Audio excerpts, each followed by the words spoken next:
She had spent 8 months pretending to trip over her own feet, and in one single second, she stopped a man's fist in midair, looked him dead in the eye, and said, "We don't do that here." Nobody in that room breathed, because the woman they had all laughed at was the most dangerous person in the building. Welcome to a channel where power wears a quiet face. Stories of love, family, and the iron will hiding beneath the softest hearts.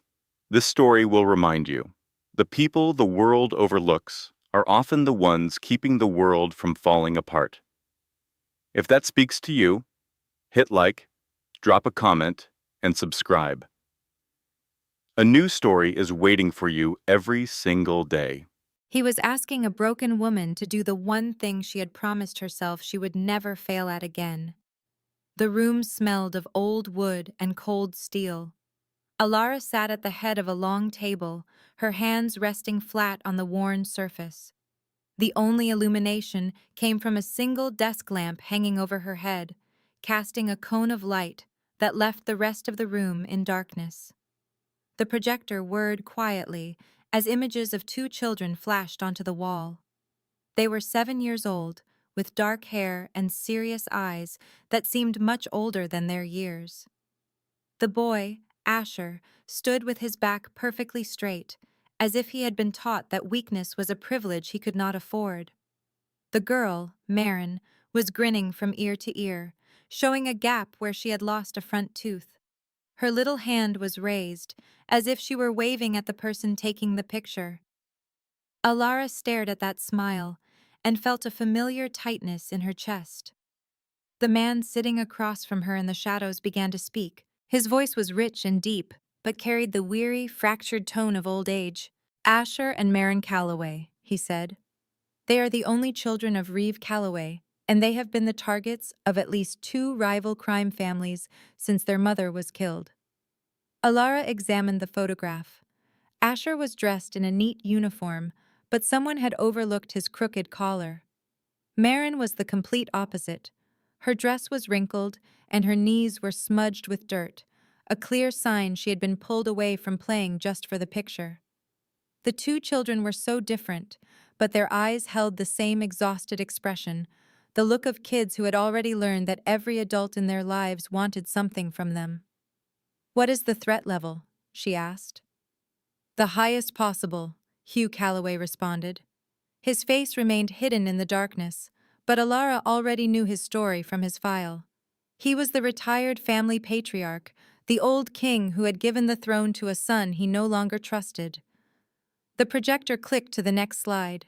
It was a picture of a young woman with dark brown hair, a warm smile, and kind eyes. "Lydia," Hugh said, and for the first time a tremor entered his voice. "My son's wife. She was shot and killed 2 years ago in an attack that was meant for Reeve. The bullet was not for her, but she was the one who died." He paused for a moment. "Since that day, my son has put his faith in cameras, guns, and money to keep his family safe. He hires teams of guards, he installs the best surveillance, and he has turned the 62nd floor into a fortress. But what he lacks is the wisdom to understand that the very men who fear him will betray him as soon as they get a better offer." "You are positive your son is unaware that you hired me?" Alara asked. A heavy silence filled the room, as if Hugh disliked what he had to say next. "Reeve operates under the belief that loyalty can be purchased. He has guards, surveillance, weapons. What he does not have is the insight to recognize a threat when it comes from within his own household." Alara leaned back in her chair and crossed her arms. "You have already gone through the standard procedures, security enhancements, inserting operatives into his team." Hugh sighed, a long, tired sound. "I have exhausted all reasonable options, so now I am trying an unreasonable one, a nanny." Those 2 words seemed to hang in the air. A small, humorless smile touched Alara's lips. "You want me inside the home, right next to the children, closer to them than their own father. You want me to act like a fool, so that everyone around me lets their guard down." Hugh nodded slowly, then his voice became softer. What is your background? Alara was quiet for a moment. Orphan, in the foster system since I was 4, 7 different homes in 9 years, and none of them kept me long enough to call it home. I enlisted at 18, military intelligence, 2 tours of duty, then I went private, taking off the books contracts. No family, no permanent address, no one waiting for me to return. She recited the details with the same flat tone someone would use to read a grocery list. But Hugh heard the story she was not telling. He put the picture of the twins back on the wall. Alara's eyes locked onto Marin, onto her gapped-tooth smile and her small, waving hand. A memory surfaced, uninvited. Another little girl, younger, with tangled blonde hair, huddled on the floor of a dark foster home. Alara, at 13, was holding her foster sister, trying to protect her with her own small body. But she had not been strong enough, or fast enough. She had not been enough. The little girl did not make it through the night, and Alara had carried the weight of that failure with her every day since. She swallowed hard and asked, "What is the end goal?" Hugh replied, 12 months. I need that much time to secure a peace deal with the rival families. I do not care if my son is still in charge by then, if he is in prison, or if he is 6 feet in the ground. The children must survive. Alara considered the dangers, the unknown variables, the cost of spending a year in enemy territory, living under the roof of a man who would hate her from the moment he saw her. I require complete operational authority, she said. If it comes down to a choice between his ego and the children's safety, I will not hesitate. He will hesitate, Hugh answered. That is why I am hiring you. He slid a file across the table. Inside was a complete false identity, forged documents, records from a nanny agency, and a fake background that transformed her into a Lara Voss, a mediocre childcare provider with a forgettable job history. The file also included photos of her uniform, a plain, neat gray outfit designed to blend into the background. One last thing, Hugh added. If my son ever figures out you are not who you say you are, he will not just send you away. He will make you disappear, permanently. Then I will make sure he never has a reason to suspect, she stated. Hugh stood up, his chair scraping against the floor. It is not about him not suspecting. It is about him looking at you and seeing precisely what he expects to see. Someone small, insignificant, and not worth a second thought. Your job is to prove him wrong. Just do not prove it to him too early. Alara closed the file. Beyond the walls of the windowless room, dawn had to be breaking. She got to her feet and took one final look at the image of the twins on the wall. Marin was still smiling. Asher was still standing tall. And Alara, for the first time in a very long time, felt something other than emptiness as she looked at a child's face. She gave Hugh a slight nod, then turned and walked out of the room without a backward glance. The safe house in Brooklyn smelled of damp walls and old paint. Alara stood before the bathroom mirror, a box of light brown hair dye on the edge of the sink. Her hair was naturally black, cut in a practical shoulder-length style of someone who never needed attention. Now she began the process of changing it, lightening the color and pulling it back into a simple low knot. It was not a polished look like the women Reeve Calloway was used to, but it was tidy, the way a person accustomed to being overlooked would style it, with the ties of her own apron. Then came her posture. Standing in the center of the living room, her bare feet felt the chill of the hardwood floor as she intentionally slumped her shoulders and let her back round into a curve. She practiced walking with a slight wobble, making each step just a fraction too slow, as if she could lose her balance at any moment. The entire act went against all of her training. "Just do it," she whispered, taking a few more steps before pretending to catch her toe on nothing at all. She made sure the resulting stumble was awkward and not graceful. After that, she arranged a series of cheap plates along the kitchen counter. She carried them, one by one, to the other side of the room, making sure to graze a chair just hard enough for each plate to slip from her grasp. The sound of shattering porcelain echoed through the apartment. The first time, her muscles tightened automatically. The second time, the reaction was weaker. By the 10th plate, her hands were perfectly steady as she swept up the shards. She had perfected the delicate line between clumsy and harmless.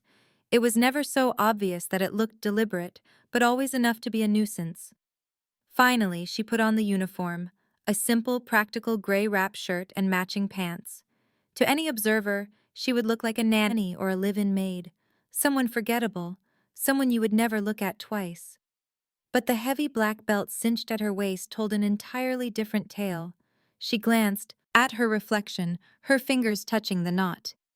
Hugh had suggested she could go without it, to disappear more completely into the role, but the belt was her anchor. It was the last thing separating the woman she pretended to be from the woman she really was. He is looking for someone weak, she thought. All right, I will let him think I am weak. But I know my own strength. Pulled tight beneath the uniform, the black belt stayed on. Before leaving, she paused at her nightstand. A small, dented tin box sat there next to a key and some spare change. She lifted the lid. Inside lay an old instant photo, its colors faded with age. Two children were standing in front of a foster home, dressed in cheap Halloween costumes from a thrift store. The older girl wore a witch hat made of cardboard. The younger one was bundled in a cape made from a black garbage bag. Yet they both had smiles of pure, brilliant happiness, the kind of joy children can find even when there is nothing in their world to be happy about. That was Ara at 12 years old, with her 5-year-old foster sister. It was taken 1 year before her world fell apart. Her fingers gently traced the little girl's face in the photograph. She never said the child's name, not once in 14 years, but she whispered to the empty room. This time will be different. She slipped the photo into the pocket of her shirt, right over her heart, where she could feel its sharp corner with every breath. She then closed the tin box and buried it at the bottom of her suitcase, along with everything else that defined who she truly was. By the time she stepped out of her apartment, her shoulders were already hunched, her eyes were filled with a convincing fear, and her hand trembled just a little as it held the suitcase handle. Any person who passed her on that Brooklyn street would have seen just another young woman, maybe a bit shy and awkward, the sort of person you notice and then immediately forget. But under the gray uniform, beneath the black belt, and behind the fearful expression, she was as solid and unbending as steel. The lobby of Callaway Tower was a silent world of glass and polished marble that shone under her borrowed shoes. A pair of bodyguards flanked the private elevator. They wore black suits and scanned her with the indifferent gaze of men who had seen 100 other applicants just like her. Name, one of them grunted. Voss, she replied, making her voice crack a little. From Sunlight Care, for the nanny job. The guard glanced at his tablet and gave a slight nod. Top floor. The elevator walls were covered in mirrors, and soft jazz played from a hidden speaker. Ada studied her reflection, the slumped shoulders, the way her hands gripped the file folder a little too desperately, the fearful look in her wide eyes. The door slid open into a profound silence. The 62nd floor penthouse was even more imposing than it had appeared in the pictures Hugh had shown her. Walls of glass displayed the Manhattan skyline, a universe of steel and neon lights. The inside was furnished with clean lines and pale fabrics. It was the kind of pristine space where every white surface seemed to challenge you to make a mess. A woman in a fitted black dress and high heels stood near the entrance. Miss Voss, she said sharply, I am Mrs. Thornton, the house manager. Please follow me. Mrs. Thornton's heels made a steady, sharp clicking sound on the gleaming wood floor. Ara followed, deliberately letting her own steps be slightly uneven. As they walked into the main living area, she saw him. Race Calloway was standing by the glass wall with a phone to his ear. His black suit jacket was unbuttoned over a crisp white shirt with no tie. He had the relaxed posture of a man who owned every room he entered. Two bodyguards stood near him like statues. On a long sofa beside them, Asher sat reading a book that looked bigger than his head. his back perfectly straight and his feet dangling above the floor. A few feet away, Marin was on her stomach, coloring with a crayon, her tongue poking out in concentration as she filled her paper with bright streaks. "Sir," Mrs. Thornton announced, "your 10 o'clock appointment." Race finished his call without glancing up. Only after he had put the phone away did he turn, his eyes sweeping over Ada in a quick, dismissive assessment. He took in the plain uniform, the file, and the nervous way she was holding it. His face showed no sign that he was impressed. "Ara Voss," he stated. "Yes, sir," she said, making her voice sound a little clumsy. "Thank you for your time." He cut her off. "The agency mentioned you have experience with high-profile families, celebrities, and executives." "Yes, sir," she said. "Mostly, schedules, meals, and homework. I am very good with routines." "Routines," he repeated, his tone dripping with boredom. "Can you manage stress, Miss Voss?"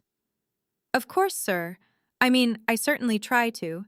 She walked toward the coffee table to give him the file, but she miscalculated the distance just enough so the folder brushed against a crystal vase. It wobbled and rattled on the glass tabletop. She gasped and grabbed for it, her fingers clumsy and slow. "I am sorry. I am so sorry," she said quickly.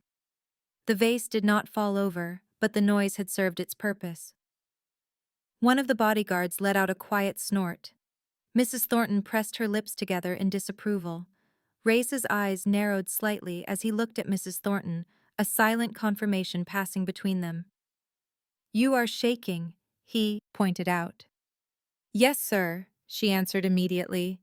"It is just that everything is so large and we are so high up." He looked out at the city through the glass wall. Then his gaze returned to her. "You have a fear of heights." "A little," she admitted with a weak smile. "But I am sure I will adjust." He accepted the file from her, but hardly looked at it. "Why did your last employer let you go?" Arta stared down at her hands and shifted from one foot to the other. "The mother felt I was too strict with screen time. The children were not happy about it. I was trying to enforce her rules, but I suppose I was too inflexible." Marin's eyes darted toward her for a second before going back to her drawing. "Too strict with screen time," Race echoed. "We are not negotiating a peace treaty here, Miss Voss." "I know, sir. I just want the children to be safe." The words hung in the air, carrying a weight that no one else could feel. There was a moment of silence. Then Race tossed the file on the table. He did not sit down. "Can you cook?" "Yes, sir. Simple meals." "Do you speak any other languages?" "Basic Spanish, sir. Enough for schoolwork and simple conversation." "Do you have a criminal record?" "No, sir." "Any political affiliations or involvement with subversive groups?" "No, sir," she said, letting the truth of her real mission hide behind that final denial. Mrs. Thornton coughed lightly. "We have several other candidates to interview, sir." Race ignored her. He continued to watch Ara, considering her. Something. She slumped her shoulders just a little, letting her posture go slack. Her shoes were angled slightly inward. Every detail of her appearance was designed to signal that she was no threat. Finally, he gave a dismissive shrug. "Fine. She came from an agency his business partner recommended, and frankly, she looked too clueless to be a spy." Mrs. Thornton's blink was so faint it was barely perceptible. "Sir, hire her," the man said, his attention already returning to the window wall. "If she manages to break anything valuable, just take it out of her salary." The discussion was clearly finished. Ara hid the spark of victory in her eyes. "Thank you, sir. I promise I will not let you down." He did not even bother to answer. There was no handshake, not even a final glance. Mrs. Thornton then led her down a long corridor to explain the house rules. Ada gave the children a brief look. Marin looked up from her drawing, tilted her head, and her eyes zeroed in on Ada's waist. "You have a black belt, just like in the karate movies," the little girl observed. Ara managed a clumsy smile. "I just happen to like the color black." Marin's brow furrowed, as if she was not completely sold on the answer, before she returned to her coloring. Over on the sofa, Asher never looked up from his book. He did not need to. He had been watching her from the very second she walked into the room. His eyes tracked her all the way down the hall until she vanished around a corner. And that look held none of the curiosity of a child. It was a look of cold calculation. The boy did not trust her one bit. She spent the first week simply observing. Ada committed the rhythms of the penthouse to memory, learning them so well they felt as natural as her own breathing. She memorized the bodyguards' schedules, noting who genuinely reviewed the camera footage and who just gave it a quick look before getting lost in their phone for the rest of their shift. She discovered the blind spot in the main living area, a place where the angles of two cameras failed to properly meet, creating a sliver of space just big enough for a person to stand undetected. She studied Reese's movements, the way he would emerge from his private elevator at unpredictable times each night. Sometimes he brought with him the scent of fine whiskey. Other times the faint smell of gunpowder clung to his clothes, a sign he had been close to something violent. She learned to recognize the pattern of his rage. Whenever the pressure from his shadowy business dealings mounted and his phone calls went late into the night, the entire penthouse would feel wound tight the next day. The staff moved with more caution. Mrs. Thornton said less, and the children retreated into themselves like small creatures who knew exactly when to make themselves invisible. Ara saw everything and showed nothing. Around Asher and Marin, she was awkward but reliable. She got lost on the way to the library on 2 separate occasions and once bumped into a hallway table. She dropped Asher's textbook, sending papers flying across the floor. "I am so sorry. I am so sorry," she mumbled, dropping to her knees to collect them. "My mind just moves too fast, and my hands have trouble keeping up." Asher knelt down beside her, helping to gather the pages and put them in a neat stack. The boy gave a slight frown at her explanation, as if something about it troubled him, something he could not quite put his finger on. But Marin was another story. Marin was a constant stream of words. She talked and talked, as if she feared silence would consume her if she ever stopped. On the evening of her 3rd day, as Ara sat on the edge of Marin's bed reading a story, the little girl cut her off mid-sentence.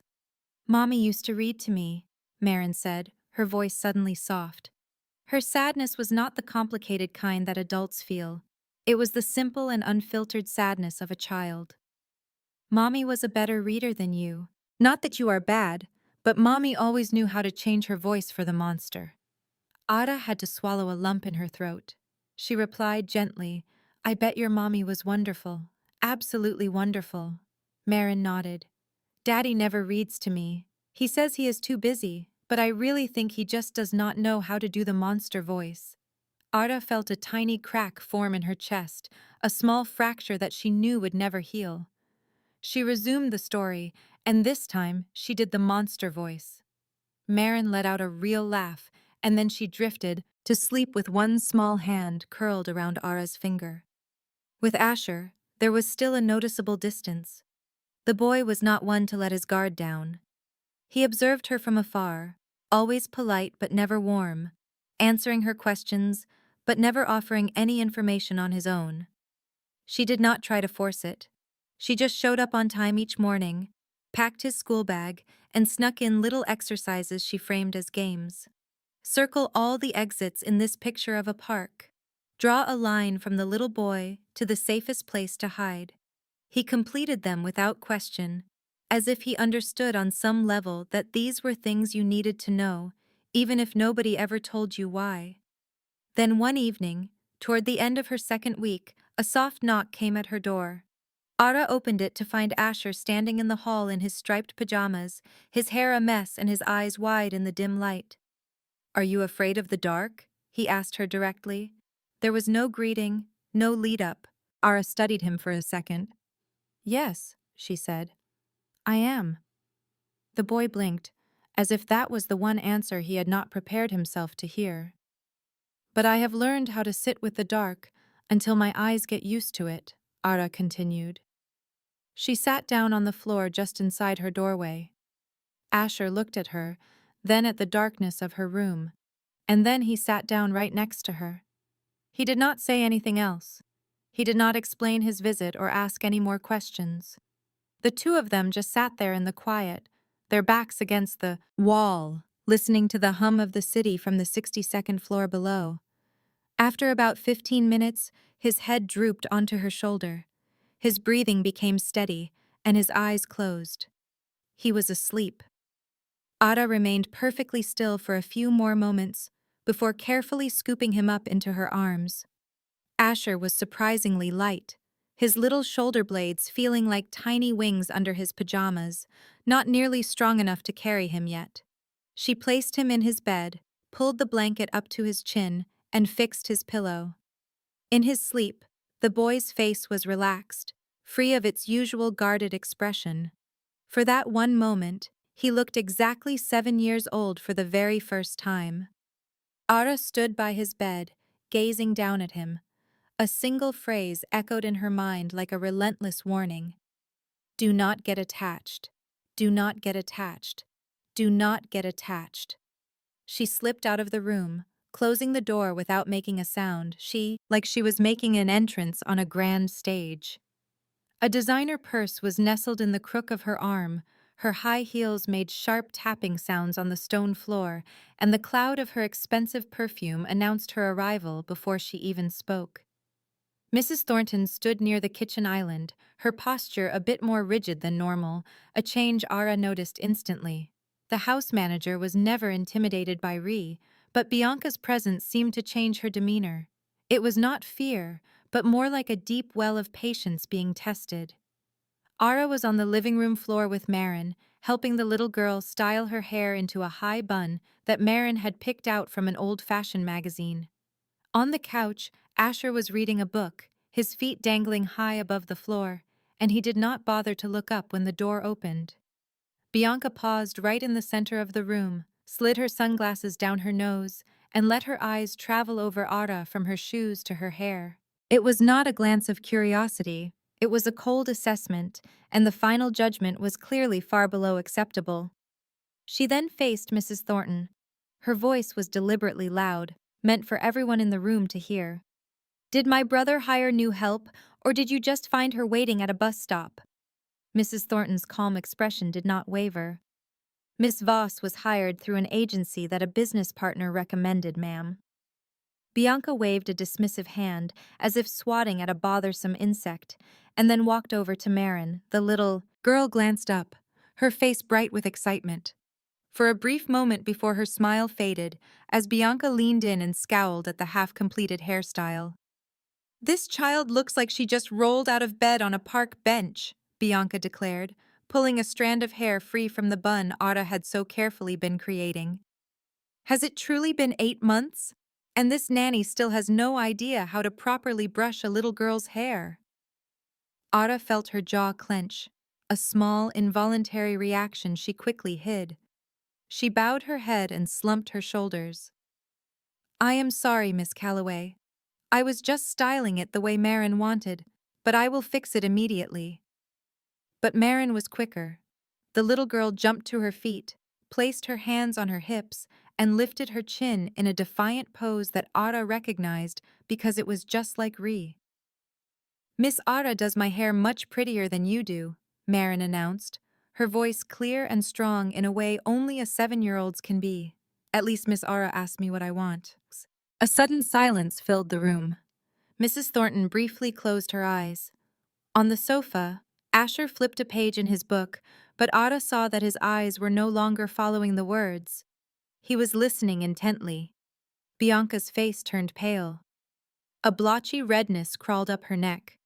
She opened her mouth to speak, then snapped it shut, and finally turned to Ada with an expression Ada had seen far too many times before. It was the look of someone who desperately needed to unleash their anger on a person who could not fight back. Did you teach her to speak that way? Bianca hissed between clenched teeth. Ada gently guided Marin to stand behind her, a gesture that was both soft and protective.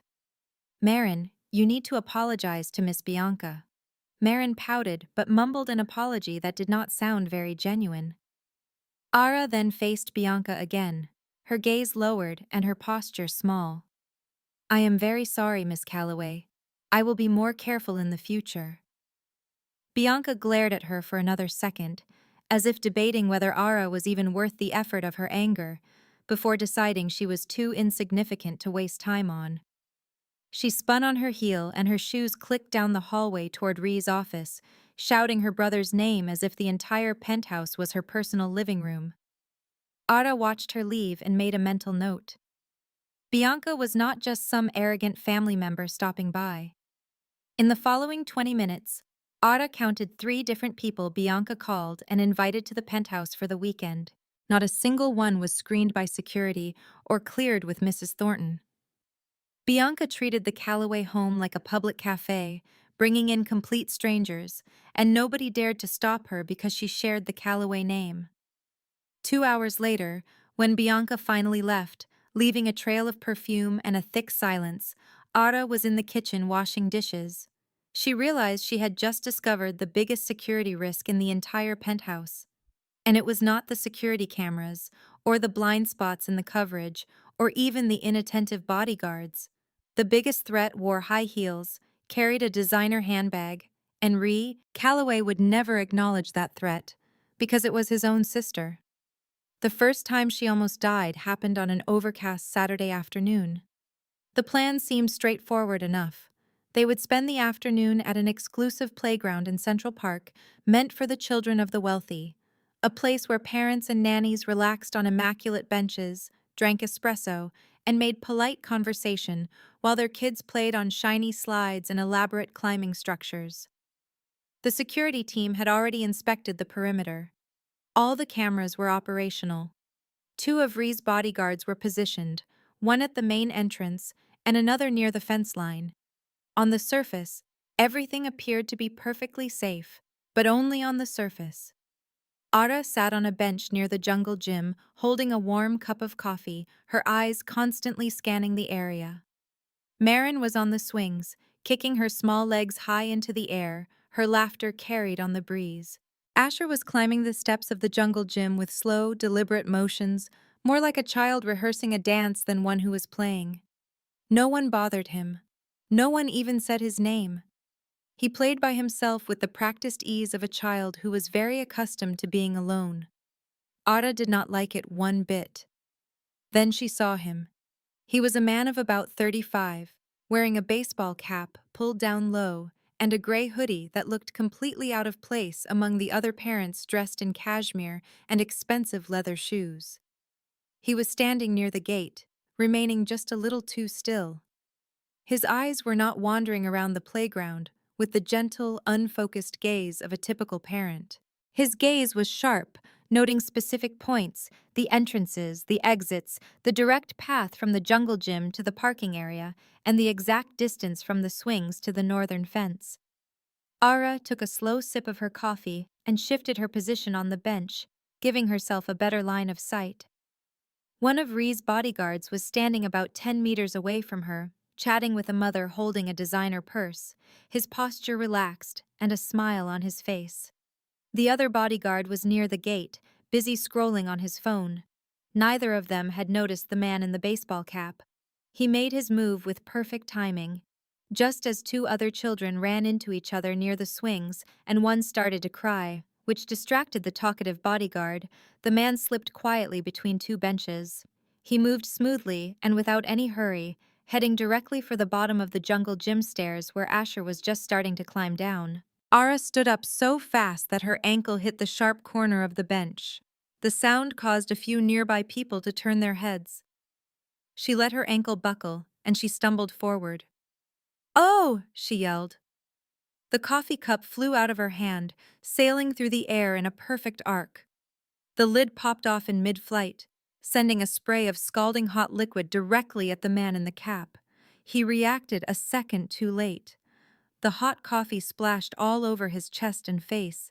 He stumbled backward, covering his eyes with one hand, and a curse escaped from between his teeth. "I am so sorry. Ara gasped, rushing toward him, waving her hands in the air as if she was completely overcome with panic. I am so sorry. I am so sorry. I tripped. Behind her, the bodyguard finally turned his attention back. He saw the whole scene unfold. The stranger cursing in pain, Ara fumbling around, Asher frozen on the stairs, and finally, his professional training took over. His hand slipped inside his suit coat, reaching for the holster hidden there. The man in the cap composed himself much faster than an ordinary person would have. His eyes darted from Ara to Asher, and you could see the cold calculation in his gaze. For a split second, he seemed to consider continuing with his plan. But then he saw the bodyguard's hand and the glint of leather.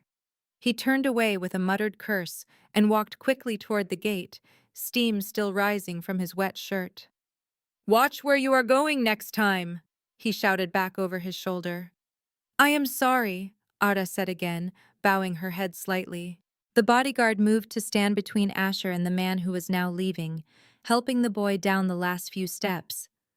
"Who was that guy?" he asked. "Just someone I accidentally spilled coffee on," Ara answered in a quiet voice. "I am just so clumsy." The bodyguard kept his eyes locked on the man in the cap until he vanished into the parking lot, his jaw set in a hard line. "Back to the car," he said into his radio. "Mike, we are leaving right now." As their car drove away, Ara caught one last look at the stranger.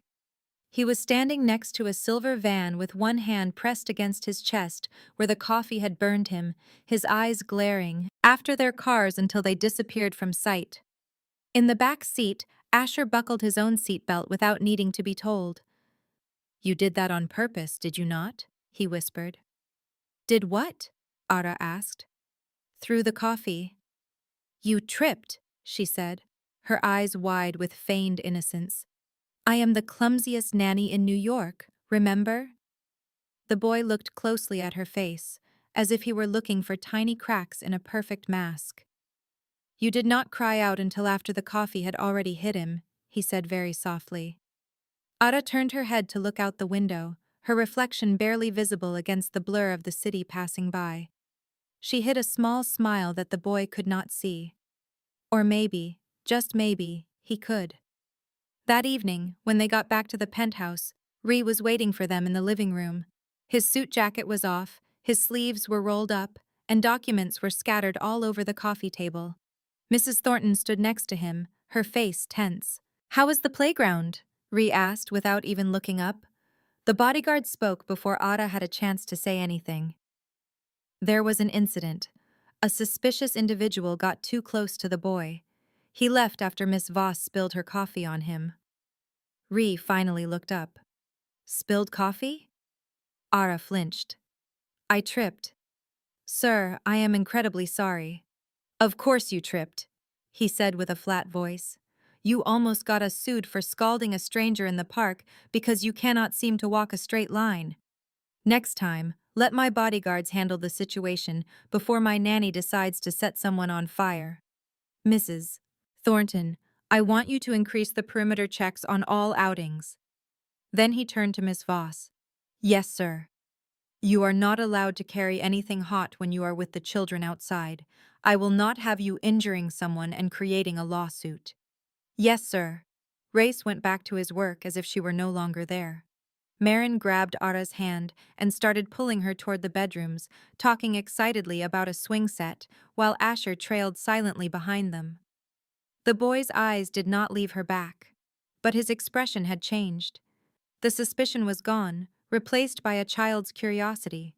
It was the look of someone who was just beginning to realize that grown-ups sometimes tell lies for very good reasons. 2 weeks after an incident in Central Park, a new guard joined the penthouse security detail. His name was Dylan Hale, and he was 32 years old. He had sharp cheekbones and the kind of charming smile you see on the best salesman, the type of smile that distracts you from wondering how long he has been watching you. He greeted Mrs. Thornton politely, shook hands with the other guards with just the right amount of pressure, and within an hour, he knew the cook's name, that Mrs. Thornton preferred Earl Grey tea, and that the night guard enjoyed watching basketball on his phone. He had a talent for putting people at ease, which was exactly what made Ara so wary of him. She observed him from the kitchen as Ara was at the sink washing dishes, her hands buried in soapy water, while her eyes watched his reflection in the polished steel cabinet. In the hallway, Dylan was chatting with one of the senior guards. It seemed like a casual conversation, but when he thought he was unobserved, his gaze didn't scan the windows or cameras like a professional should. Instead, his eyes slid to the left, fixing on the children's schedule tacked to the refrigerator. It listed everything: school hours, piano lessons, outdoor activities, teachers' names, and the address for the music school. He looked for exactly 3 seconds before snapping his attention back to the conversation. But to Ara, those 3 seconds were a full confession. He noticed her watching him, or at least he thought he did, but she had already lowered her eyes back to the sink an instant before. He came into the kitchen and leaned on the counter, wearing his usual friendly smile. "Looks like another busy day," he remarked. Ara dried her hands and offered a timid smile in return. "The children haven't figured out how to schedule their naps around our meetings yet." He gave a small laugh. "I will keep that in mind." As he walked away, his eyes darted one last time, a nearly imperceptible flick, toward the kids' bedroom door down the hall. The look was fleeting, but it was more than enough. Ara put the towel down and went straight to the children's room. Marin was on the carpet, assembling a puzzle, while Asher sat at his desk finishing homework. Ara sat on the floor between them, her tone as relaxed as if she were discussing the weather. "There is a new guard outside," she began. "If he or anyone ever tells you that your father wants you to go somewhere without me, I want you to come find me first, always. Do you understand that?" Marin glanced up from her puzzle. "Why?" "Because I feel better when I know where you are. Just think of it as one of my weird quirks." Marin seemed to accept this, shrugging before returning to her puzzle pieces. But Asher turned from his desk to look at her, his pencil frozen above the paper. "Is he a bad person?" he asked quietly. "Being cautious is never a bad thing," Ara replied. The boy held her gaze for a moment longer, then gave a firm nod. "Okay." That evening, after the penthouse was dark and the only sound was the faint whisper of the furnace, Ara began to move. She was barefoot, her steps making no noise on the hardwood floors as she glided down the hallway, guided by the dim motion sensor lights. The utility closet was next to the laundry room, left unlocked because who would ever think a nanny needed to go in there? She spotted it right away. The Wi-Fi power splitter was on a bottom shelf. It was the same model, color, and brand as the old one, but the serial number was not the same. She crouched low, running her fingers over the back of the unit. During her first week, she had explored the penthouse at night and memorized the original serial number. This was not it. Someone had swapped the device, and the only logical reason to do that with a nearly perfect duplicate was to conceal something inside. It had to be a hidden transmitter, piggybacking on the network to steal data from the cameras, microphones, and schedules. Everything that passed through the penthouse's Wi-Fi. She couldn't take it apart without revealing her suspicions, but she could neutralize it. She stood, went back to the laundry room, and grabbed a mop and a full bucket. She started mopping the floor, working her way from the hall into the utility closet. Her motions were slow and methodical, the mop gliding back and forth. And then she stumbled. The bucket overturned, sending a wave of water across the floor that drenched the shelf, the power splitter, and all the connected wires. A loud hiss of an electrical short echoed in the small room, followed by the unmistakable smell of burning plastic. "Oh my gosh," she whispered into the darkness, her voice laced with just enough genuine-sounding panic. The next morning, an information technology technician was cursing under his breath as he surveyed the fried equipment. The entire Wi-Fi network had gone down, sometime during the night. The router was shot, the power splitter was waterlogged, and some backup data was gone for good. A nearby guard had turned white as a sheet, his eyes locked on the damaged hardware, with the look of a man who had just suffered an unspeakable loss. Ara stood there, wringing her hands with her eyes wide. I had no idea the bucket was so full. I was honestly just cleaning the floor. I am so sorry. I am so very sorry. Mrs. Thornton just sighed. The technician could only shake his head. Later, when Mrs. Thornton told Ree about what happened, he didn't even glance up from his phone. She does not see anything, he stated, his voice completely flat. But he was wrong. She saw everything. Ada waited for the perfect moment to press her advantage when Mrs. Thornton was in the kitchen alone. The house manager was going over invoices, her reading glasses perched on her nose as her pen tapped a thoughtful rhythm on the table. Ara approached, nervously twisting her hands together to build up her nerve. "Mrs. Thornton," she said in a small voice, "I have seen some things that I think are a bit odd." The older woman did not look up. "What things?" "It is about Mr. Hale, the new guard. Last week he was away from his post by the private elevator for nearly 5 minutes, and the sensor on the side door near the kitchen was disabled over the weekend. It might have been an accident, but I am not—" "Of course. I realize this is not my business, but—" Mrs. Thornton placed the pen on the counter with a quiet click. She glanced up, her glasses reflecting the kitchen lights, and gave a look that was both gentle and firm. "Miss Voss," she began, "your responsibility is the children. Let the security staff manage security. I understand that. I am just concerned for Asher and Marin." Mrs. Thornton's expression softened slightly. "Everyone is concerned for them. But if you start questioning the guards, they will begin to resent you. That is not safe for you, and it is not safe for the children. Do you follow me?" "Yes, ma'am. Absolutely." Ara dipped her head and retreated from the kitchen, her steps faltering like someone who had been put in her place. But the warning only strengthened her resolve. If Mrs. Thornton, the most observant person in the household, did not see the issue, then the issue was either exceptionally well hidden or had been present long enough to seem normal. That evening, as the penthouse settled into darkness with only the low hum of the private elevator in its shaft, Ara began to move. She had already mapped every motion sensor, knew which lights would activate as she passed, and understood how to hug the walls to stay in the shadows. Reese's study was located at the far end of the East Hall, behind a solid oak door with a keypad lock. She had no reason to enter. She just needed to confirm what she suspected from the night before, and it was still there. The second drawer from the top of Reese's desk, the type that has a small, separate key lock, was closed and appeared untouched.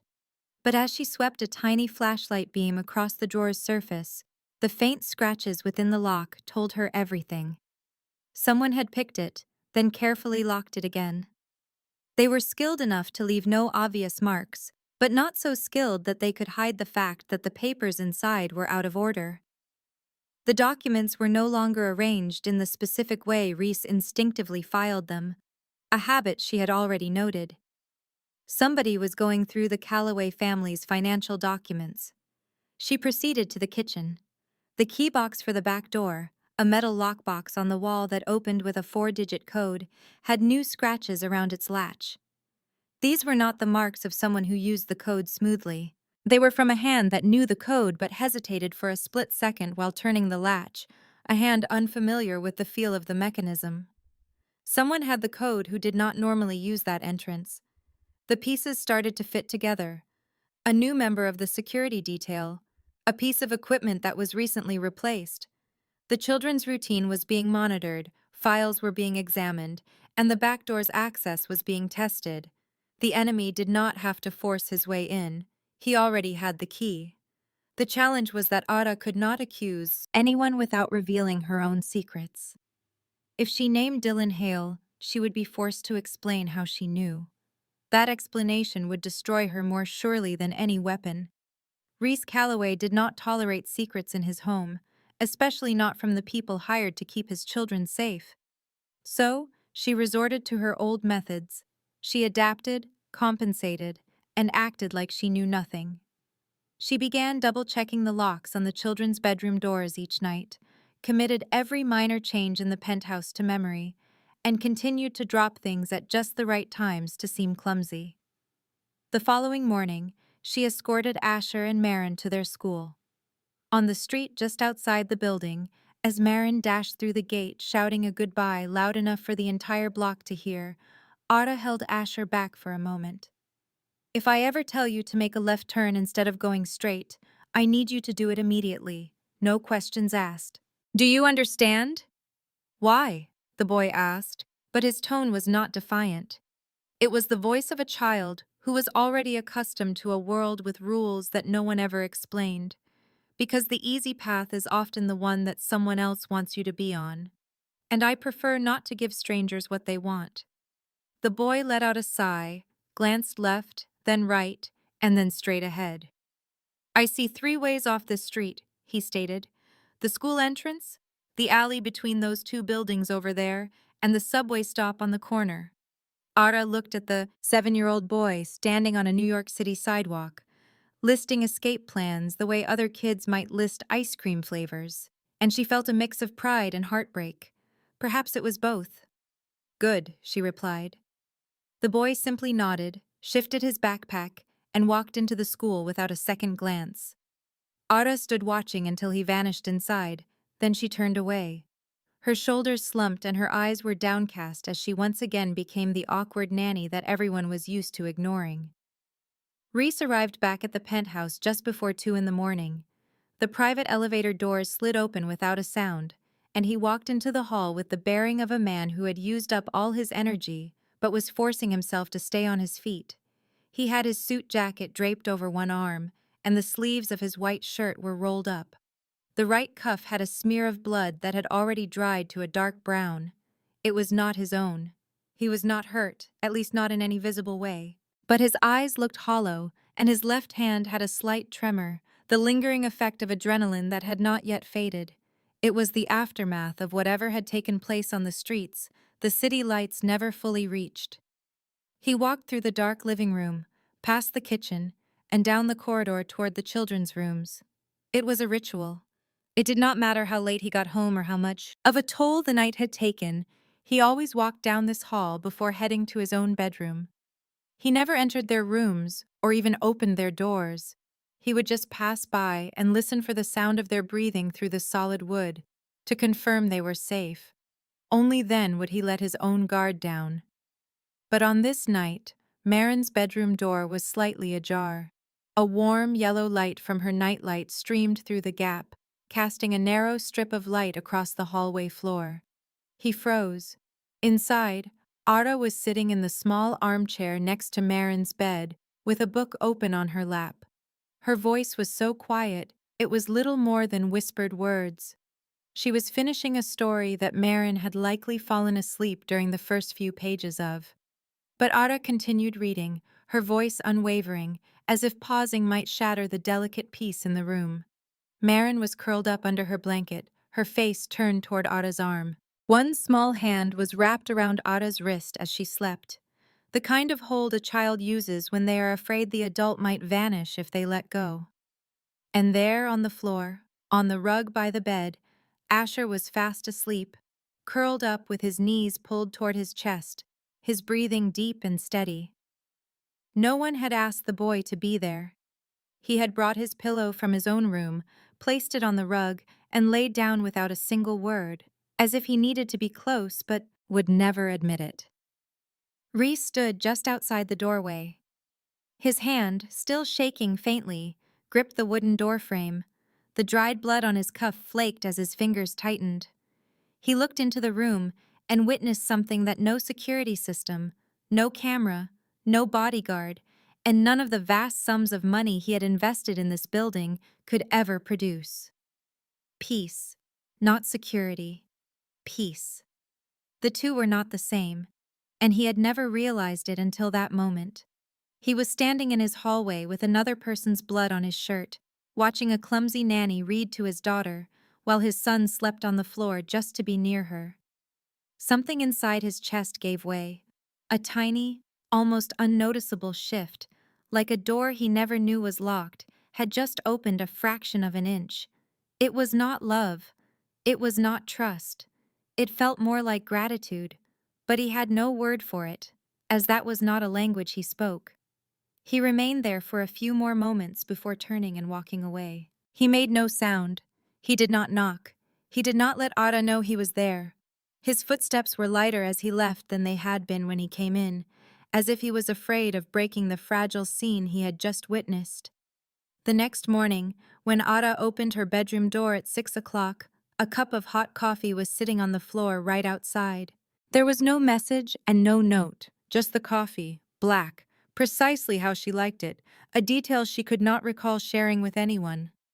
She paused, looking down at it for a second.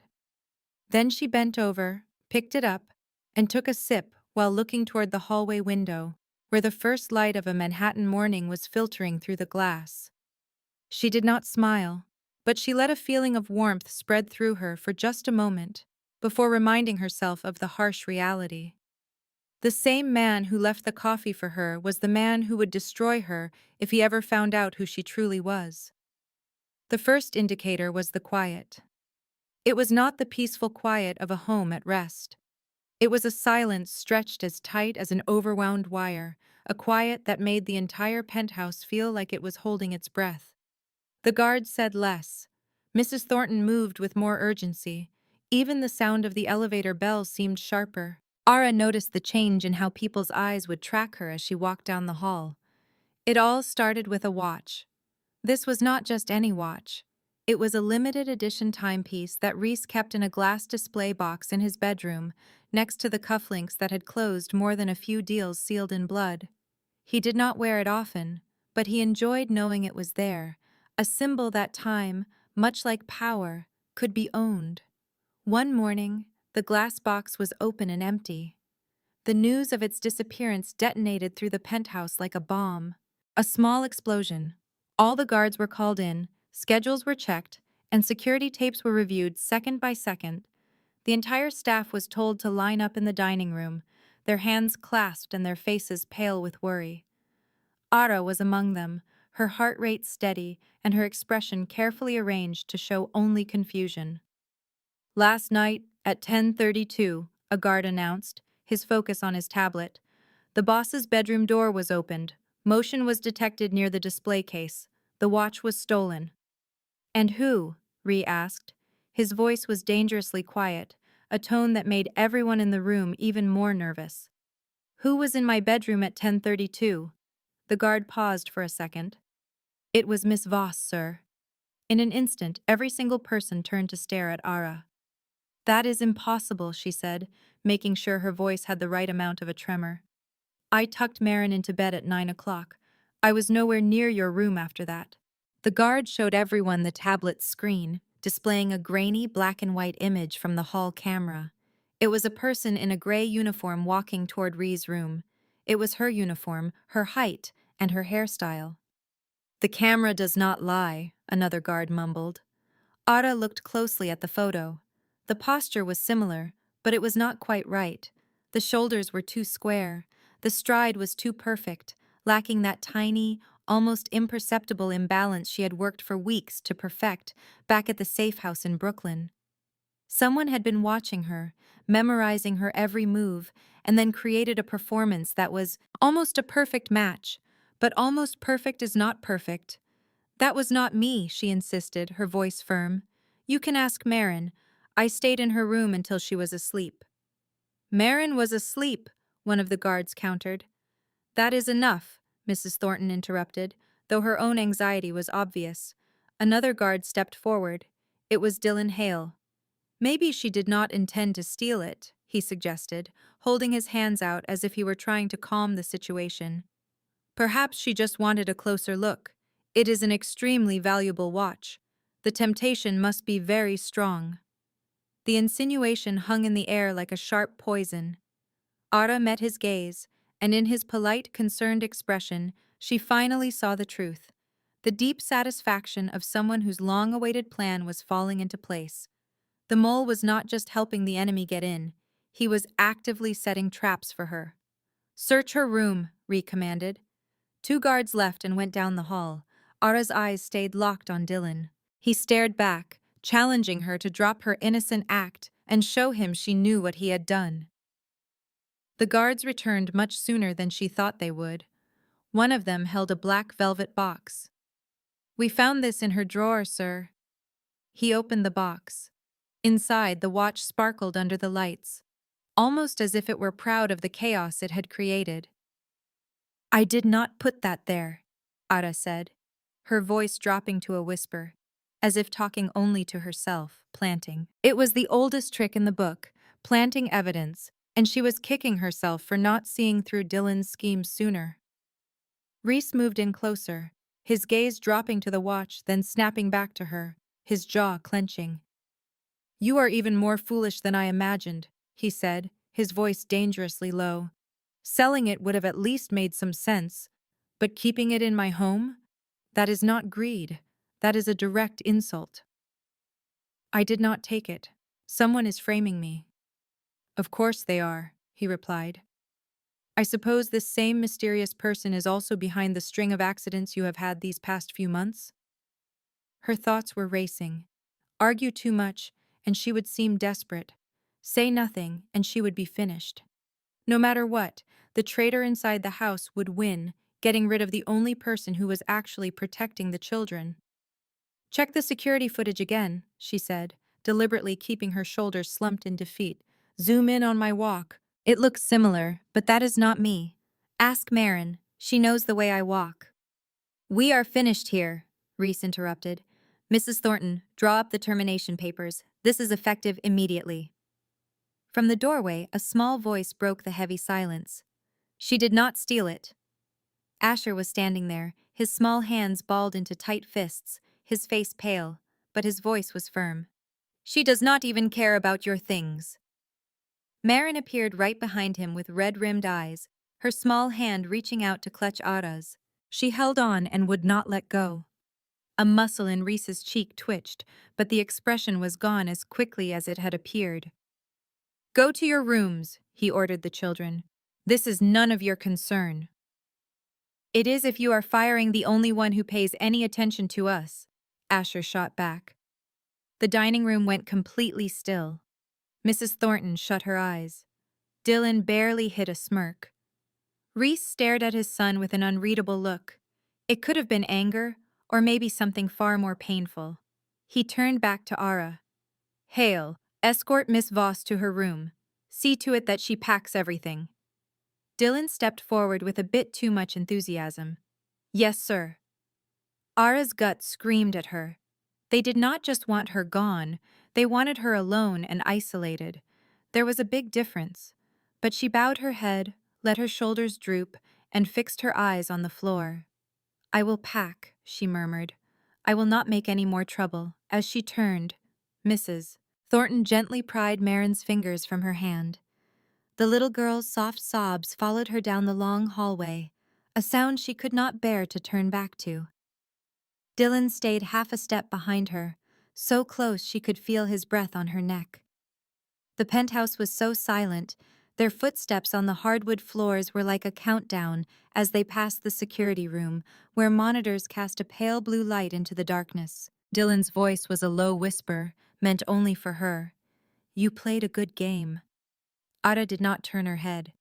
"Most of them only make it 3 months," he continued, his tone conversational, as if offering praise after a business meeting. "You lasted 8. That is impressive." Ada kept her shoulders hunched and her pace slow, her gaze locked on the ground. But inside, every single muscle was coiled and ready to spring. "Do not worry about the children," he said, his voice becoming softer, almost gentle. It was the kind of false kindness a cruel person uses to savor their victory. "There is a new arrangement coming, a more professional one." That phrase, "more professional," echoed in Ara's mind. The ordinary meaning fell away, revealing the terrifying truth beneath. In Reese Calloway's circle, within the Serpent Syndicate, and for the people controlling Dylan Hale, professional did not mean a better nanny or a safer environment. It meant clean, efficient, and leaving no evidence behind. It meant that 2 7-year-old children would vanish from the penthouse one night. Reese Calloway would then get a call with an endless list of demands, or he would get only silence, which was the most terrible answer of all. They arrived at her door. Dylan leaned against the door frame, folding his arms, that smug smile still plastered on his face like a sign he had forgotten to turn off. "You have 1 hour," he stated. "2 guards will be up to take you to the lobby. Leave your key with the front desk." She placed her hand on the doorknob. "Thank you," she said quietly, her voice sounding utterly defeated. He studied her for a moment longer, as if he was looking for a crack in her performance. A flicker of rage, a cold stare, anything to prove she was more than the clumsy nanny he had so easily defeated. But Ada gave him absolutely nothing. She went into her room and shut the door softly. Even the sound of a slamming door could give away too much. The room was plain, just a bed, a small table, a thin wardrobe, and a window that looked out on the dark space between 2 skyscrapers. Her suitcase was on the bed, half packed. It was a stark reminder of the life she had started to dismantle the second Reese said she was terminated. Now, it felt like a prophecy. She sat on the bed's edge, her hands resting on her legs, and stared at the empty wall. The silence in the room felt thick and suffocating. After a moment, she reached down and pulled a small tin box from the bottom of her suitcase. A corner was more dented than before, and the paint was chipping, but the photograph inside was safe. It showed 2 little kids in front of a foster home, one wearing a cardboard witch hat and a cape made from a garbage bag. They had the bright smiles of children who had no idea it was the last Halloween they would ever celebrate together. Ada looked at her foster sister's face, and a memory she never invited came flooding back. It was that night at the home. The darkness was heavy, followed by the sound of heavy footsteps in the hall. The bedroom door creaked open, and the light from the hallway sliced across the floor. A 13-year-old Ara had pulled the smaller girl into a corner, trying to shield her with her own small body. But what good was being 13? She was not strong enough. She was not fast enough. She was not big enough to stop the hands that tore the little girl away from her.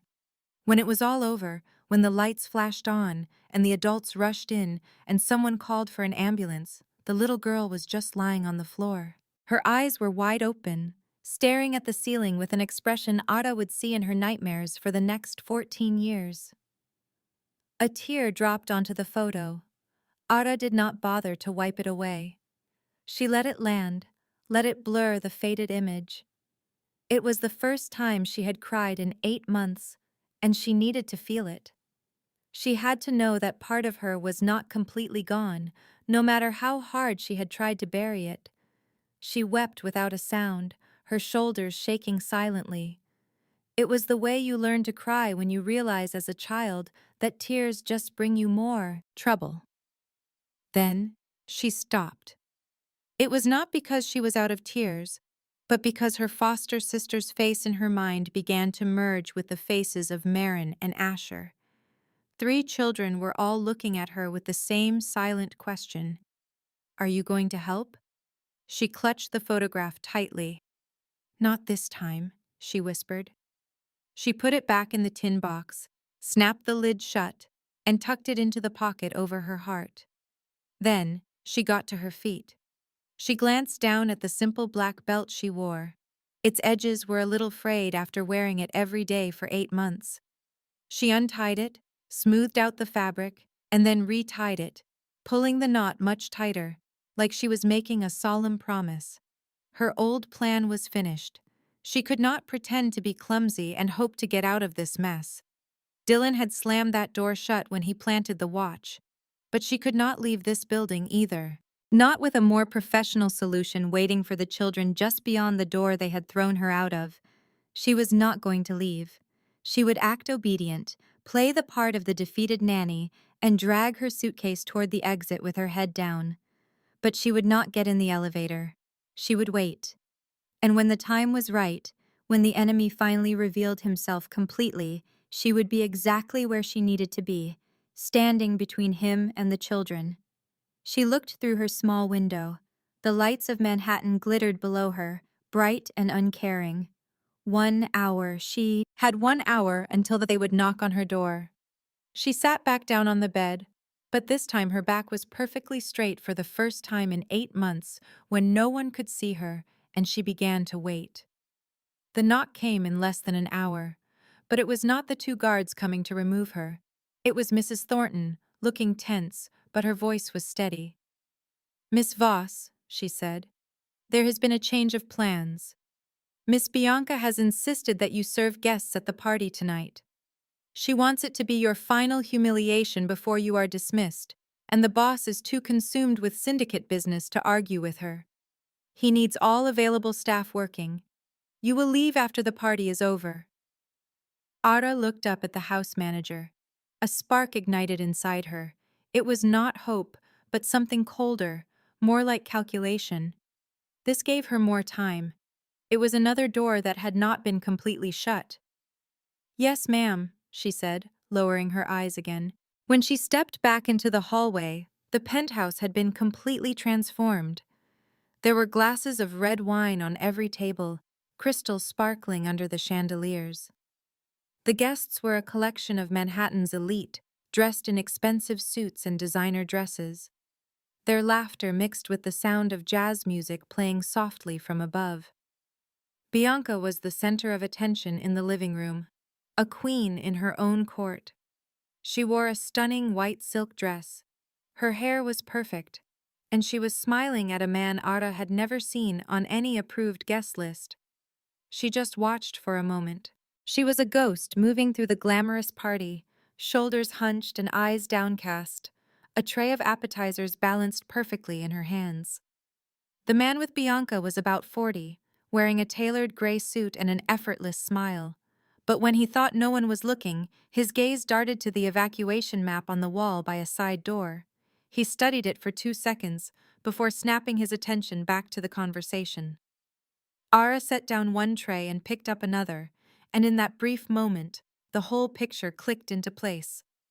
Dylan wasn't going to take Marin from the penthouse himself.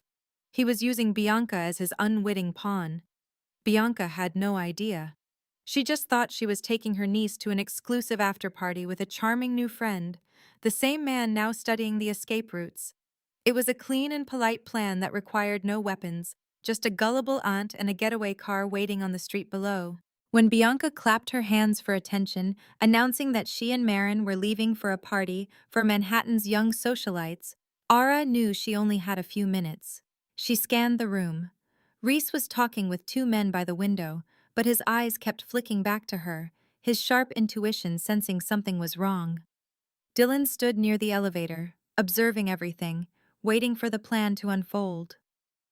The bodyguard for the evening shift was by the entrance, holding a glass of water, completely relaxed in the party atmosphere. Marin was sitting on the couch, swinging her feet. The dress Bianca had given her made her look like a small doll surrounded by giants.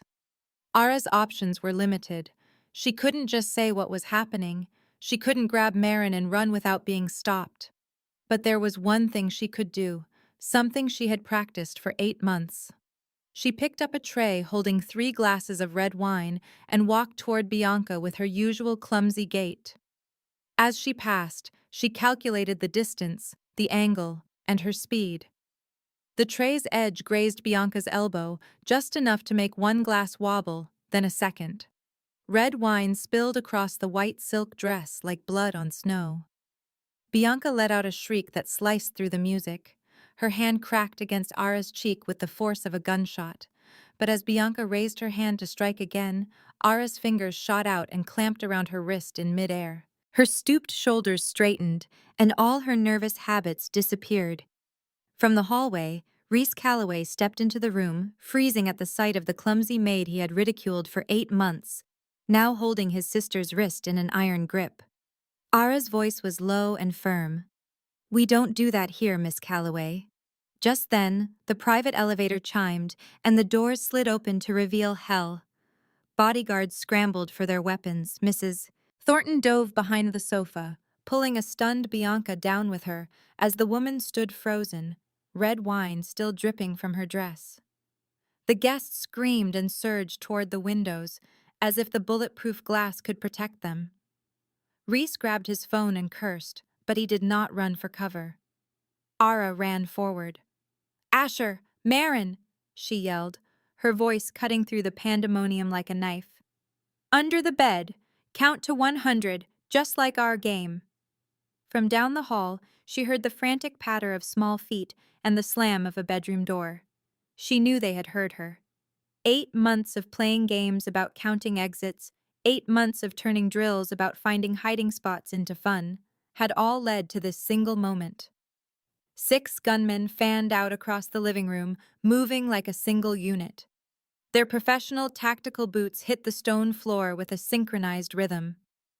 Dylan Hale stepped out of the elevator last, his face uncovered. The friendly, pleasant smile was gone, replaced by an expression as cold and sharp as a newly honed blade. "Your father's security detail has expired, Calloway," he announced, his voice easily carrying over the chaos.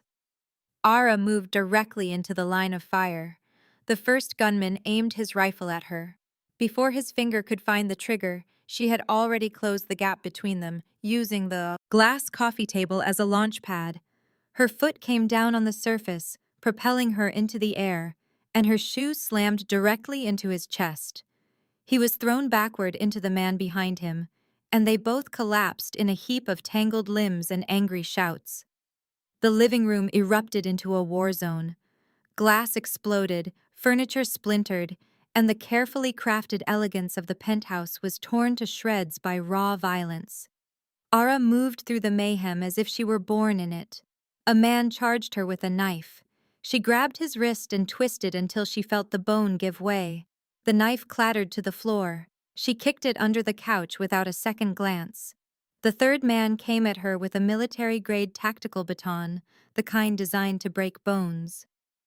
She ducked under his swing, grabbed the front of his shirt, and used his own forward motion to send him flying straight through the glass coffee table. It shattered into thousands of pieces, and he lay motionless in the wreckage. Behind her, one of Reese's bodyguards opened fire, taking down another attacker. The second bodyguard was shot in the leg. His knee gave out and his gun fell from his grasp. Ara scooped it up in one fluid movement, turning just as a fifth gunman raised his weapon.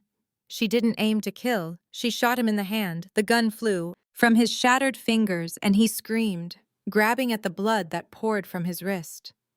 The smell of gunpowder and metal filled the air, mixing with the sound of settling broken glass. Across the room, Dylan moved with a disturbing calm, walking through the destruction as if he were taking a Sunday stroll in the park. His gun was in his hand, and he was heading for the hallway that led to the children's rooms. He paused by the sofa where Reese was hiding and aimed the gun down. "You should have just let us take the kids quietly," he said, his voice rising above the noise. "Now things are going to get messy." Ara stepped between them. She held the gun at chest level, the barrel pointed directly at Dylan's heart.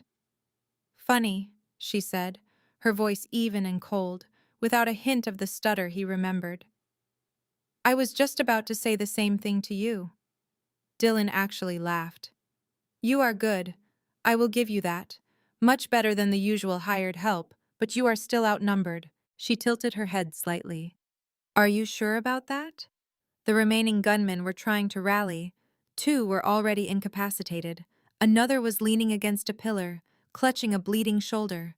Reese's bodyguards, now fully aware of what was happening, were moving together, covering the angles she left open, trusting her to handle the rest. The odds were still bad, but they were no longer impossible. Dylan's gaze flickered toward the children's hallway, then to the glittering fragments of a broken watch scattered on the floor. "A life is worth more money," he muttered. "But if I have to bring you and the kids back in body bags..." He shifted his gun slightly toward the hallway, toward the bedroom where 2 7-year-old children were hiding under a bed, counting to 100. Ara fired. The bullet tore through Dylan's shoulder and spun him around. His own gun went off, firing into the ceiling and showering them with plaster dust. He crashed into the glass railing, his face a mask of pain and shock. "You," he gasped. "Never touch something you can't protect," she said. Dylan slid down the railing, smearing a trail of blood on the glass. But he laughed, a ragged, wet sound. "You think you have won," he said. "Serpent never quits. This is just the beginning." "Maybe," Ara said, stepping toward him. "But you will not be here to see what comes next." He raised his gun with a trembling arm, the barrel slowly lifting, his fingers searching for the trigger. A single gunshot echoed through the room. Dylan's eyes widened in surprise. He looked down at the red blossoming on his chest and then back at Ara, his expression not angry, just confused. She hadn't fired. Behind her, Reese Calloway lowered his gun, breathing heavily. His shirt sleeves were stained with old blood and new dust.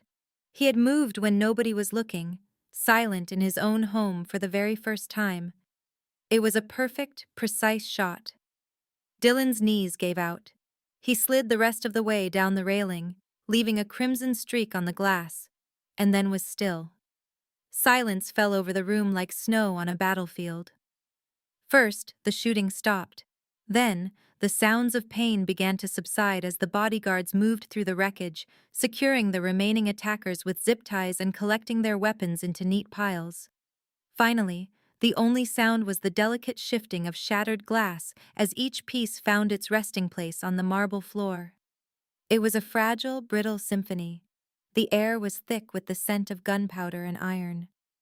Ara stood in the center of the destruction, her chest rising and falling as she controlled her breathing. A shallow gash on her right forearm was bleeding through the sleeve of her gray uniform, but she paid it no mind. Her eyes scanned the room one last time, confirming the threat was gone, the allies were safe, and there was no new movement. Then she turned her back on the living room and walked toward the hallway. Her steps were faster now, her bare feet hitting the wood floor in a steady, urgent rhythm. When she got to Marin's bedroom door, she fell to her knees. Her knees on the cold tile. She lifted her hand and knocked 3 times. Soft, steady knocks, each with a single breath in between.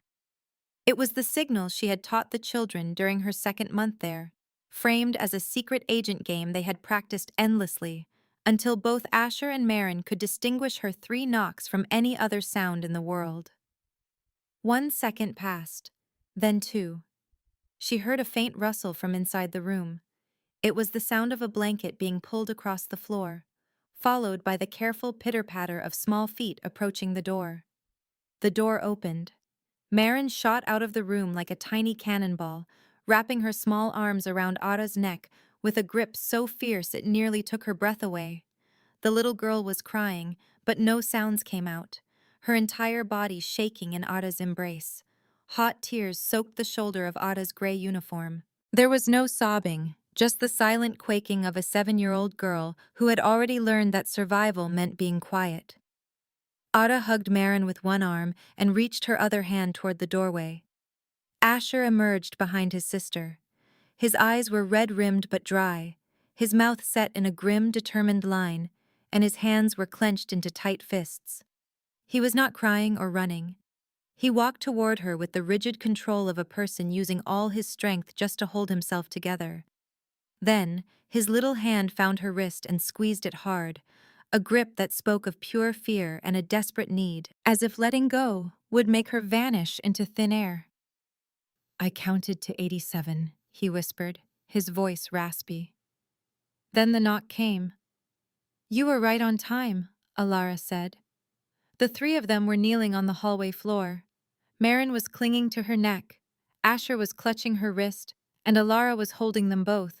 Her arms trembled from the rush of adrenaline that had not faded yet, and from something far deeper that she did not dare to name. Down the hall, in the demolished living room, Ree Calloway stood inside the wreckage of the world he had created.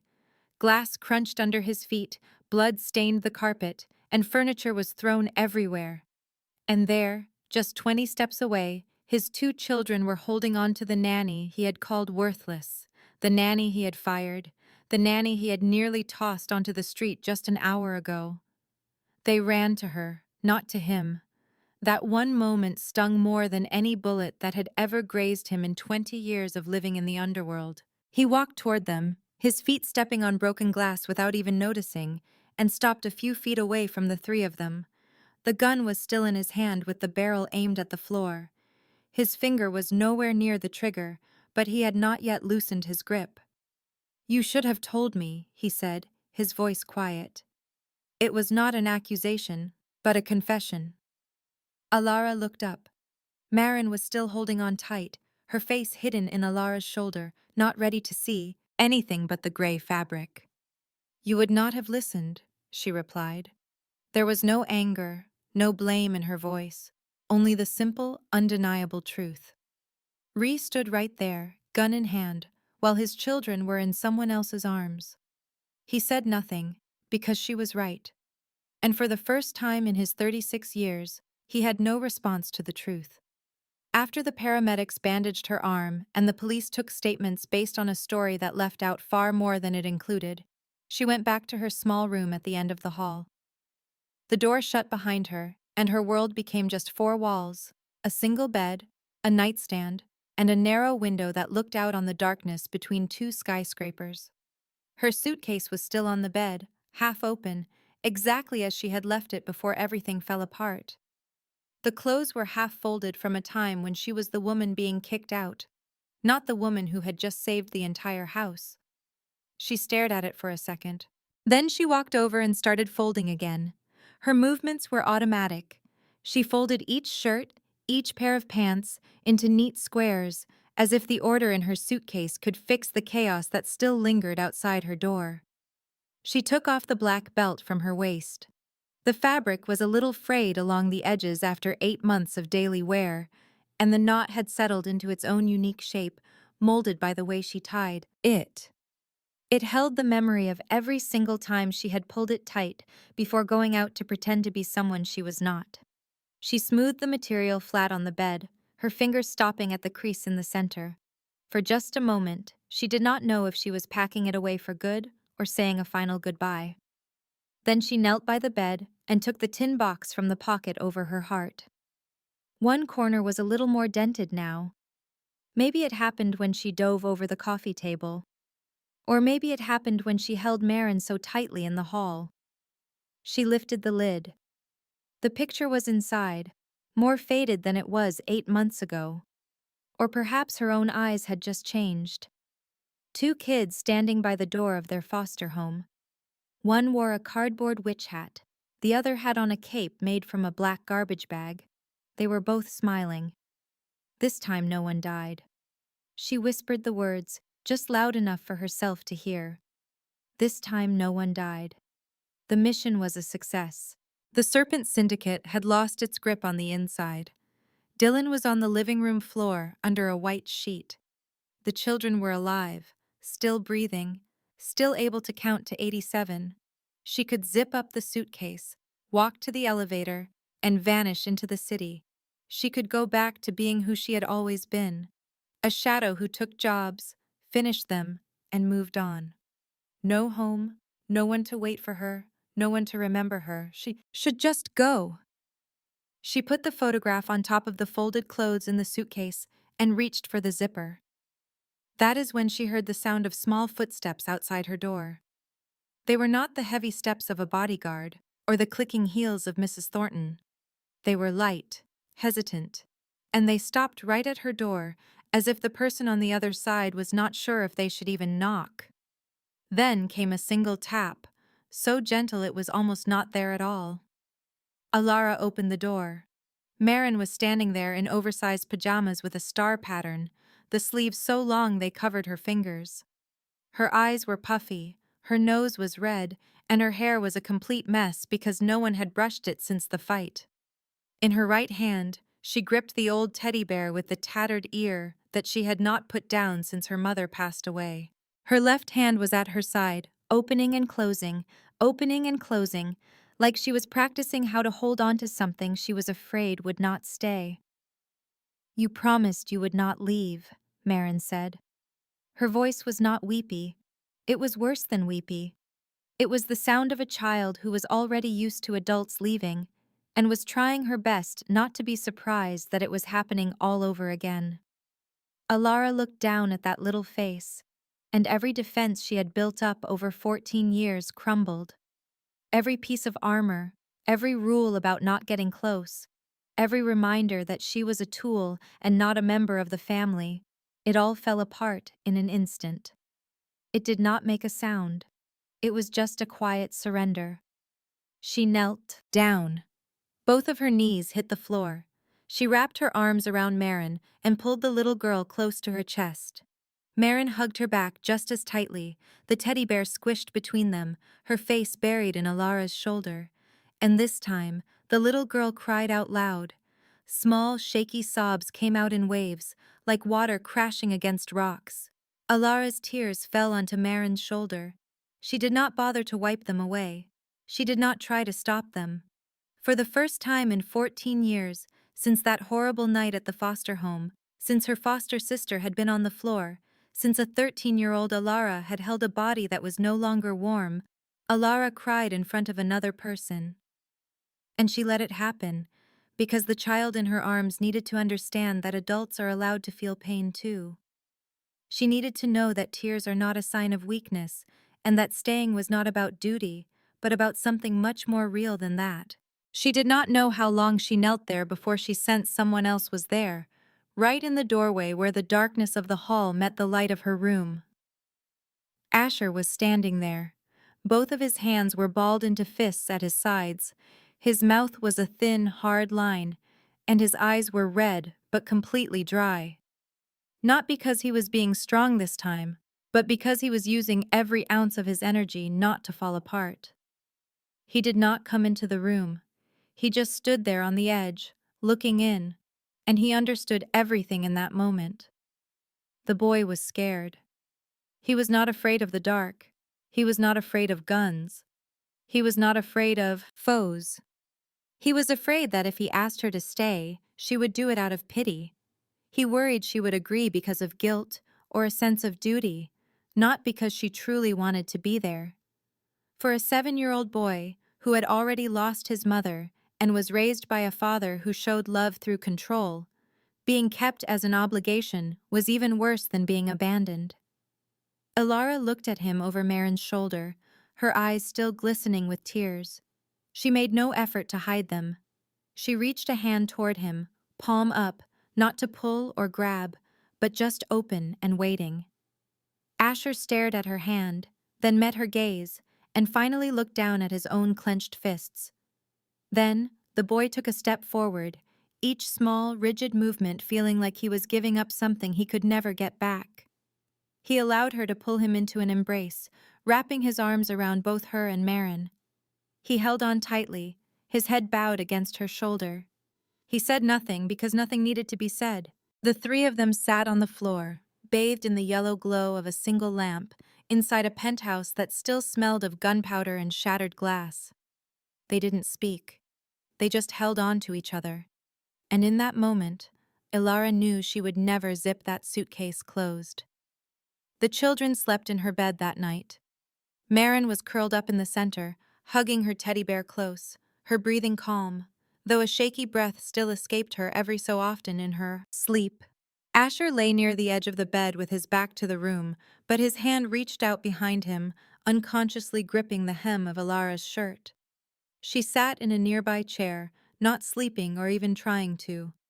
She just watched over them until their breathing grew deep and steady, and the darkness of the room no longer felt so menacing.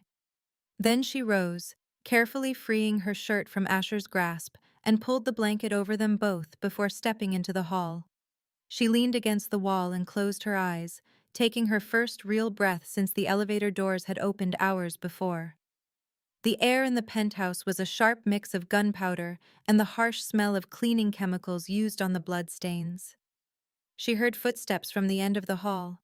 They were heavy, slow, and hesitant in a way that Reese Calloway never was. She opened her eyes. He was standing about 10 steps away, and he was alone. For the first time she could remember, Mrs. Thornton was not with him. There were no bodyguards, no assistants, just him. He was a solitary figure in a wrinkled white shirt, still lightly dusted with plaster, his sleeves rolled up. A spot of dried blood on his cuff had turned a dark brown. He seemed smaller, not because he had actually shrunk, but because he was no longer trying to dominate the space around him. He walked closer and stopped just outside her door, looking past her into the room. He saw the open suitcase on the bed, the black belt beside it, and the children sleeping safely under the covers. He took it all in, and then his eyes met hers. I was wrong about you, he said. His voice was quiet and direct, with no attempt to soften the truth.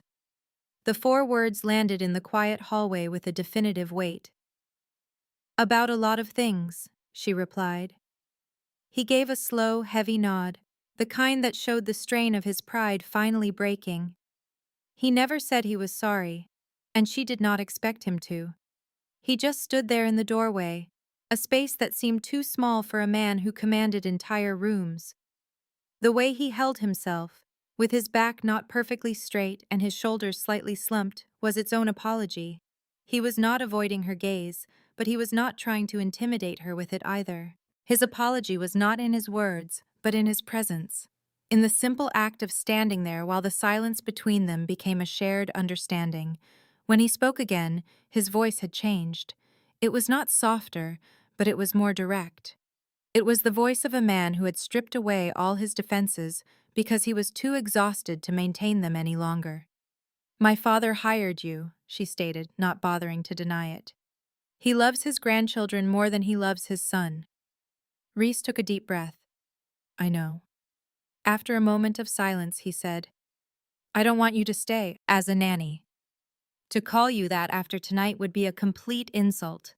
I want you to stay as what you really are. Head of security, the protector of my children, my partner in the one thing I cannot do by myself. He spoke the word partner as if it felt strange in his mouth, a word a man so used to giving orders would rarely ever use. But he said it, and he did not take it back. Alara looked at him. She thought about the dark room in Connecticut, where an old man sat in the shadows and entrusted his grandchildren's lives to a stranger. She remembered the safe house in Brooklyn, the sound of breaking plates, and the Halloween photo in the tin box.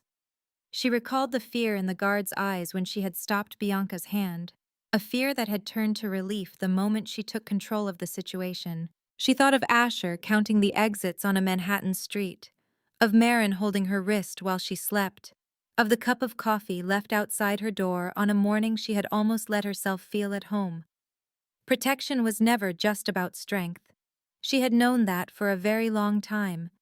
But as she stood in this hallway, still smelling of battle, looking at a man who was finally lowering his guard, not because he was defeated, but because he chose to, she understood the rest. She finally understood. Protection was about truth. It was about standing your ground and being exactly who you are, without pretending, without putting on a show, without shrinking yourself to make others comfortable. He held out his hand. It was not the hand that signed checks or termination papers. It was just an open hand, waiting. She looked at it. She saw long fingers, calluses on the palm from a trigger, and a fresh scrape from the fight. It was the hand of a man who had killed, who had built an empire, who had lost a wife and nearly lost his children. It was a hand now offered not as a show of power, but as a silent admission that he needed her. She took it. Partners, she said. He squeezed her hand. Partners, he repeated. But she held on for a moment longer, her own grip tightening just enough for him to feel the strength she had kept hidden for 8 months. If anyone in this house, she said, her voice low and her eyes locked on his, ever raises a hand to these children, or to you, I will put them down faster than any threat could reach these elevator doors. The most dangerous man on the East Coast looked at the nanny in the blood-spattered gray uniform and saw her for the very first time, and instead of fear, a corner of his mouth lifted. It was not quite a smile, but something closer to an admission that he had lost a fight he never even knew he was in. Noted, he said. They released their hands, but a new connection remained between them. It was thin and fragile, not yet trust or anything with a name, but it was real. And it was enough to be a start. By late night, the penthouse had been cleaned, but the scars of the attack were still visible. A long scratch marred the marble floor where a table had been thrown. A crack ran up the base of a column near the elevator. A faint bloodstain remained on the edge of a rug, a stubborn reminder that the cleaning crew could not fully erase. It was as if the home itself wanted to preserve the evidence of what had happened. The shattered windows were covered with temporary panels, but the metal frames were still bent. When the wind blew against the side of the tower, the building let out a low, unfamiliar groan. Alara stood before the glass wall in the living room, looking down at Manhattan spread out below. The Hudson River moved like a dark ribbon through the city, its surface reflecting millions of lights that shimmered all the way to the horizon. The city never slept, never stopped, and did not care what had just unfolded on the 62nd floor of a Manhattan skyscraper. It just kept moving forward. It always did. The black belt was once again tied around her waist, the knot pulled tight and the fabric warm against her body. She could feel its familiar, steady weight with every breath she took. But tonight, it felt different. It was no longer a secret anchor to her true self that she had to hide for 8 months. Now it was just a part of her, out in the open, needing no explanation. She heard the soft patter of small feet on the wooden floor. Marin emerged from the hallway, barefoot in her oversized, star-patterned pajamas. Her hair was a mess, and her eyes were puffy, but she was not crying anymore. The little girl said nothing. She walked right up to Alara, took her left hand, and wrapped her 5 small fingers around it, giving it a gentle squeeze as she stood by her side. A few moments later, another set of footsteps followed. Asher appeared behind his sister. His hair was just as messy, his eyes just as red, but he stood tall. He walked to Alara's other side and took her free hand. No one had told him to do it. He came because this was where he wanted to be. The 3 of them stood in silence, looking out at the city. Lights blinked on in buildings across the river. Below, traffic moved in streams of tiny bright dots. A helicopter flew across the sky, its mechanical hum slowly fading into the night. "Will you teach us more games?" Marin asked. Asher asked, his gaze fixed on the glass. "They are not games," Alara said. "They are skills. How to see danger before it arrives. How to hold your ground when it is already here." "Like you did with our dad," the boy added. "Exactly. But without the slapping part, I hope." Marin giggled. And that tiny sound, in a house that had just been filled with gunfire and shattering glass, was the closest thing to a miracle Alara had ever witnessed. In the shadows of the hallway behind them, Reese Calloway stood leaning against the wall. She did not turn around, but she knew he was there. She could feel his presence the same way she had learned to feel everything in this penthouse over the last 8 months, through instinct, through the air, through the change in how a room breathes. He stood there, and for the first time, he did not issue a command. He did not try to take control. He did not step forward to take ownership of the moment. He just stayed in the shadows and watched the 3 figures by the glass wall, and he let that moment happen without trying to possess it. Maybe that was the closest a man like Reese Calloway could ever get to love. Alara took a deep breath. She felt the weight of the black belt tied around her waist, the warmth of 2 small hands holding hers, and the hard edge of the tin box in her pocket, pressing gently against her chest with each breath. And she understood, slowly, the way the sun rises instead of just turning on a light. It was then that she truly understood what she had been missing for 27 years, the feeling of having a place to truly come home to. This was not about an address or a shelter from the rain, but about the comfort of hands that held on to her and refused to let go, even as their world crumbled. Outside, the city continued its relentless pace. There would be new challenges, other enemies, and more nights where survival felt as fragile as a single thread. But her time of hiding was over. She was finished pretending to be weak. She would no longer shrink herself, lower her gaze, or speak with a stammer just to appear insignificant to the world. She was standing exactly where she was meant to be, surrounded by the very people she was meant to protect. And for the very first time, she did not need to be somebody else just to be allowed to stay. If you have listened all the way to the end, thank you. The heart of this story is about one simple truth. True strength is not found in a clenched fist or a weapon, but in the ground you choose to hold when everything falls apart. It is about who you decide to shield, when you have nothing left to shield yourself with. And the way you choose to remain when walking away would be so much easier. Often, the most powerful person in any room is the one that nobody ever seems to see. And sometimes love does not announce itself with grand words, but with a quiet cup of coffee left by your door at 6 in the morning, with 3 gentle knocks in the middle of the night, or with a tiny hand that finds yours and simply will not let you go. If this story resonated with you, if it brought to mind someone who was your quiet guardian and was never properly thanked, or if it reminded you that you hold a power that the world has not yet recognized, we would be so grateful if you liked this video. Please share it with someone who might need to hear this message tonight, and subscribe to our channel so you will not miss the new stories we share with you each day. We would genuinely love to hear how this story made you feel.